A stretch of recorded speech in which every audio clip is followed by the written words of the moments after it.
Hi guys, welcome back. I cannot believe it's Friday again already. It just feels like yesterday that the Monday week 5 was beginning, and here we are, and I am now on countdown to go on holiday. I'm waking up at 3 AM tomorrow to start my travels, and I can't wait, making my way from Berlin down to Budapest. I'm actually going on my own, although joining a group, something I've never done before, so I'm really excited, although I am a little bit nervous, but we all deserve a break, right? And the best thing about my job and what I do is that I can take my work with me. Hashtag virtual PA, love it. It's always been my dream to work for myself and to be able to work on my terms, so I can work when I want, from wherever I want. And actually now I'm living the dream and I love it, and I couldn't be any happier. So I'm really excited to prove that it can work, the technology is there. So what I've been doing today is just making sure that everything's finalised for when I go. So as I say, I can take some of the work with me, and I am taking some of the work with me. I've got a book to proofread whilst I'm away, and I always love a book to read, so I'm really excited about doing that for one of my clients. So proud of you. But I'll be taking that with me so that I can proofread. And of course I'll be taking my tablet with me so that I can do my Friday update next week, and I can take some photos on travelling around, and obviously do a little bit of work and check my emails whilst I'm away. As I say, really excited. I've also made sure that Jamie, who's covering the office for me, knows exactly what he's doing, knows where the technology is. It's always a little bit of a worry when you're a bit of a control freak like me, to leave somebody else in charge and to trust them to do it your way rather than theirs. And at the end of the day, I know he's going to do it his way anyway, which is great and it will work. But, you know, I just needed to make sure he knows sort of the ground rules before I go. The other thing that I really had to look into, and I'm not sure how many people are aware of it, to be honest, but so we had a cybercrime talk a couple of weeks ago at one of the breakfast meetings I went to, and it's actually all over the news. If you go on Twitter, it's everywhere, it's all on Facebook, it's all that people are talking about, because obviously it's on a rise and there's loads and loads of hacks going on, loads of data leaks going on. It's a big thing. One of the things that I wasn't quite so aware of, and probably very naive of me, was just how insecure public Wi-Fi is. So if you're like me and you go out and you're going shopping and you're having a great time, and then you think, oh, do you know what, how much is left in that bank account? Do I need to transfer any more money? Just hook up to the locust public network, local public Wi-Fi, log on, check my bank. Don't realise how that opens me up for anybody and everybody to see everything that is going across from my mobile to wherever it goes up in the cloud. I'm not really sure, I think the aliens deal with it, but yeah, they can see everything. So any of my passwords, anything I'm sending, they can literally read. So I was really naive about that. So I must admit, that was a big shock to learn. So I've been on a bear hunt today, which sounds very exciting. So you've all probably heard of VPNs, which basically encrypt your information so that when you're linking up to Wi-Fi or an internet connection, it basically appears to everyone else as just a bunch of gobbledygook. So I needed this for my phone and my tablet for whilst I'm away so I can work. The last thing I want is people being able to see everything I'm doing and all my passwords. I take security really seriously, and I like to keep all my data, let alone my clients' data, really safe and secure. And obviously being part of the ICO and being a small business, it's my responsibility to do so. So I found Mr. Bear. It's called Tunnel Bear, and it's a free VPN system which you can have on your laptop and you can have on your mobile. You get 500 megabytes free a month, but if you tweet about them, they'll give you an extra 1 gigabyte, which is great. So now it means I connect to public Wi-Fi, hotel Wi-Fi, and I'm a little bit more secure than what I was. Not going to lie, I'm not going to be jumping on my bank accounts or anything whilst I'm out there, not going to lie.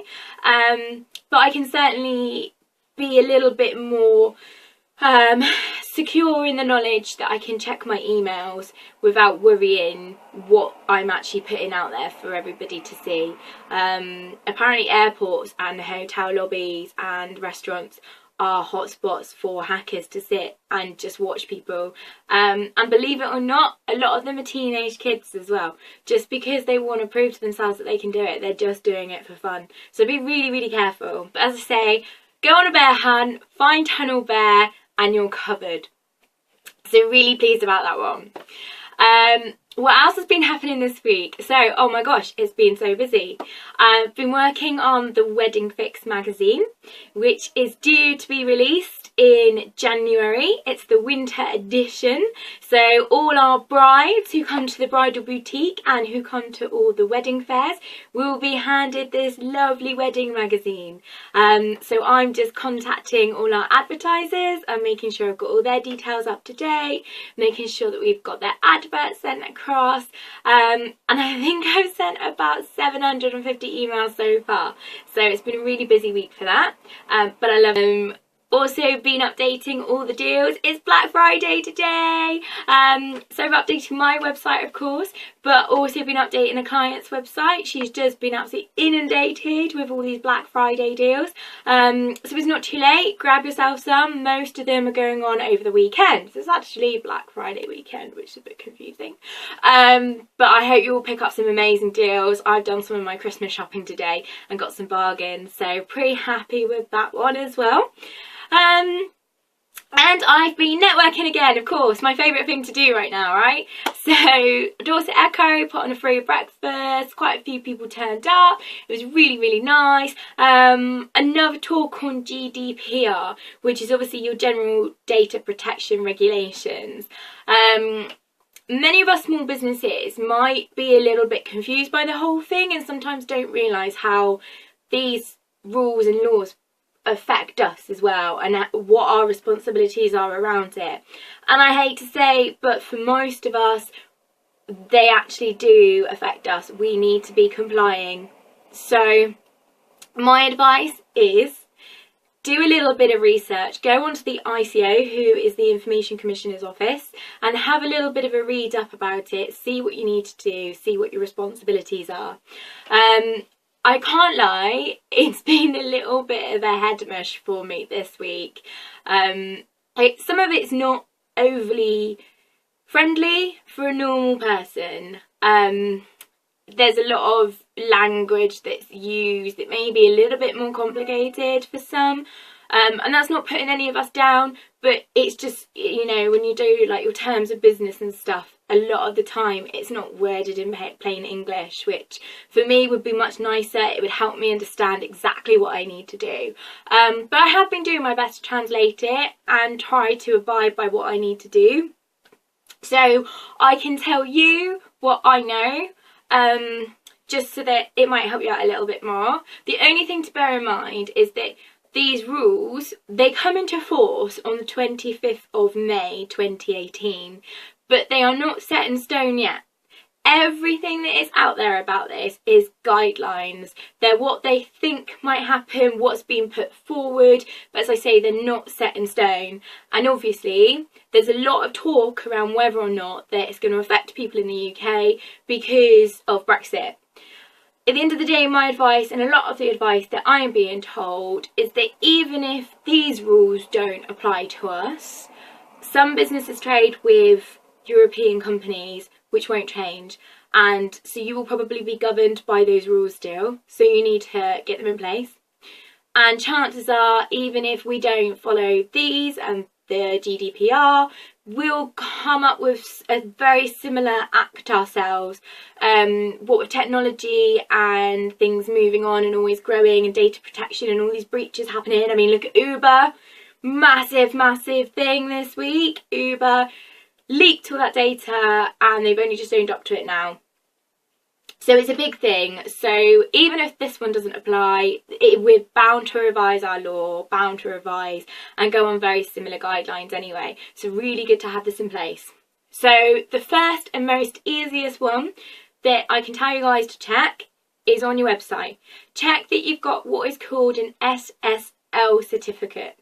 What that does is it makes sure that your site is secure, and it tells the public whether or not your website is a secured website. It doesn't have to be, but I know from my point of view, if I was a consumer and a big pop-up box came on my screen saying this site isn't secured, I probably wouldn't be going into it. And to be honest, a lot of antivirus softwares will block that anyway. So that's a really important thing to look at. Some of your website providers might have it as a little tick box. You might just need to do a bit of digging around to have a look. But if not, have a look out there. There are some really expensive ones again who will rip you off. Or there's some fairly cheap ways to get it. But that's the first, easiest, simplest thing that you can do to make sure you're compliant. The second thing is to have a privacy policy. Now, this is for anybody who collects any kind of data from your website. This might be just as simple as asking people to sign up for your blog or to send you an inquiry through a contact form online. If you have anything like that, you're asking people for their email addresses straight off, let alone the names, their company, their address. So you're already asking for personal data, which means you need a privacy policy. This needs to be obviously somewhere, very obvious, on your website. A lot of the times, if you look at websites at the moment, a few people have those and they're normally buried right in the footer in either the left hand corner or right hand corner, and they're quite small. I've made mine very obvious. I want people to know that I take it seriously, I take their data seriously, I take the protection of it seriously, because I know if my data got let out, I wouldn't be very happy. So mine is right on the top of the toolbar, it's clear as day, it is there. Very simple. It tells people why I'm collecting their information, the fact that I am collecting their information, who I am, how it's stored, and why it's stored. It explains that I don't sell it on to third parties, and it actually asks for their permission to do so. The big key changer here is that you cannot have pre-ticked boxes, and you can't just assume that people are okay with you holding your data. You need to be able to prove that you've had that permission from them in order to collect that data and hold that data. So I have a second privacy policy which I send out to my clients along with their terms of business. It's not part of the terms of business, and again, it's not in the terms of business saying that this is what I'm doing and you're signing these terms of business and that's that. It's a completely separate document. It's exactly the same as what's on my webpage, but I just print it out for them and it's sent, and I ask them to sign and date, and it has to tell them that they can request the information for you. You now are very unlikely to be able to charge for them to be able to request their information. And there are circumstances you can, and there are circumstances you can refuse, but you've got to have good reason to do so. And you've got to tell them how they can be removed from your mailing list and how they can ask for your data to be removed on them. You also need to make sure that your data is up to date.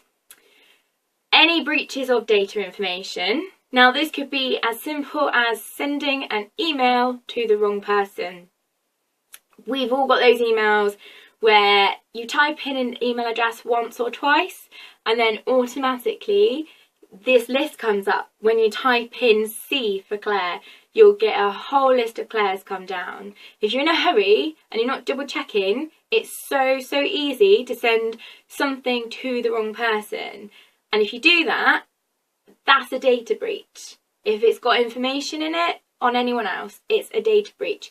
You could also say that it's a data breach in terms of if I sent it to Claire M instead of Claire D, Claire M would automatically know that Claire D was a client of mine. I have breached their data. You need to be looking at whether or not you need to let the ICO know that this breach has taken place. Again, it depends on how serious it is. And also there are circumstances where you have to let the client know that you've done that as well. And obviously the way in which your data is held and secured is really important. So make sure that you've got your firewalls on your computers, make sure you've got your antiviruses on your computers. Check to see that if you're going to public Wi-Fi, that you've got your VPNs.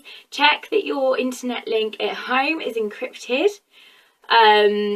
Check whether you can encrypt your emails to make sure that nobody can read them. And if you're file sharing, again, make sure that it's done in a way that things are kept encrypted. So what I've started to use is a company called Mega, and they have a chat facility which is encrypted chat. So if I've got to get some personal data of somebody or vice versa, we can hop on there because you get a free account. And we can have a chat and it's all encrypted, and then we can just delete it and the history's gone. And even Mega do not know your passwords to get in. They don't hold any of the information. They don't take any of the information off of it. Although the only problem with that is, again, with the new GDPR rules, there are certain rules coming out around where information can be stored, especially cloud-based systems. And there's a bit of a question over whether or not they can be stored outside of the EU. So I still need to get my head around that one, but for the time being it's fine. And as I say, this applies to small businesses as well as big businesses. There's no point burying your head about it and just thinking, do you know what, I'm not going to get caught out, I'm only a small business, no one's going to question me. It covers everybody, and it's so important in the world we live in where everything is done by technology, and we give our information so freely. It's really, really important, and these fines that are being put in place are going to be so much more expensive. So at the moment, the current level for a fine if you breach the data protection is £500,000. So for most of us, that's a big amount anyway. Certainly for me, it would ruin my business. It would ruin me. I don't think I could even afford £10,000, let alone £500,000. Under the new rules, the maximum you can be fined is going to be 17 million. Now, that's not to scare you, because it's very, very rare that the ICO actually put in place these charges and these penalties. They tend to help and guide people along the way, but with such an increase in the penalties, it means that they're obviously starting to take it even more seriously anyway. So it really, really isn't worth the risk. There's so much information out there on these rules, and so many regulations, authorities and, you know, solicitors that will be able to help you. So it's well worth investing the money, investing the time to make sure you're covered. There's still going to be things going along the way next year that we go, whoops, I didn't know that. I certainly would be. But cover yourself as much as you can. It's really important, as I say, for any business. So that's, as I say, what I've been trying to get my head around this week. My privacy policy is now up and running on my website. So feel free to have a look. If you need some ideas, pop on to www.thecontemporarypa.co.uk and have a look at mine. Tweak it for yourself. That's what a lot of companies are going to be doing anyway. So please feel free to do that. Just make sure you're covered. It's really, really important. And the other thing that I've obviously been really busy with this week is packing my bags. I didn't know how hard it was to try and pack for 2 weeks. Well, I probably did the last holiday I went on, but I've forgotten since then. So it's been great fun trying to cram it all in, sitting on the bag, stuffing it, unpacking it, repacking it. So yes, that's the other thing. So that's what I'm off to do now. As I say, I will keep you all posted and try and post loads of pictures, what's on the way, not to rub it in, but obviously just to keep you informed of these beautiful, beautiful cities. I'm up at 3 AM tomorrow, as I say, so I'm going to get an early night tonight. I hope you've all had a good week. I hope you're all going to have an amazing weekend and have a great break. And I shall see you back here next Friday, but I will be in a completely different country, and I don't know where I'll be filming it from. So I will see you all soon.